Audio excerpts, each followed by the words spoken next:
بەشێک جوان بڕیاردا ژیانە xwe li dîrî kesûkarên xwe derbas bikin. Beşeka din ji bêxwedaniyê li vê malê akincî bûyne. Ev e mala kesên bi temene li Duhokê.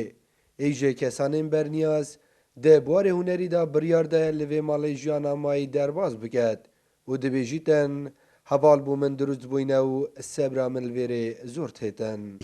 راستی سلامتی راستی ما yani gelek خوشه الحمدلله و şükür. Çetir yani bindesi hoş yani yakışık من ناحية هوال من الفيري راجل gelek باجم خاصة هالي كاريامات كان gelek Li evê malê cihpir bûye û êdî kesanên bi temen nayêne wergirtin. Ta ku ev xaniye yan berfiretê lêbêt yan jî bêneve guhastin bû cihekê dî. Rêveberê mala Dan Emran jî daxwazê diketin, bi zûtirîn dem ev kîşe bête çareserkirin.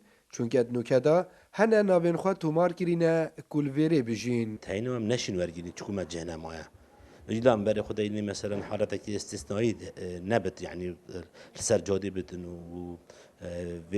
زفستانی مجبوری پاشتی برای خدا اینه جایی که دی بود آبینگه Ji egerên cuda cudayên jiyanê di maweyê van sê salan da 26 kesên bi temen li vê malê akincî bûyne. Ji wan jî 14 zalam û 12 jin in.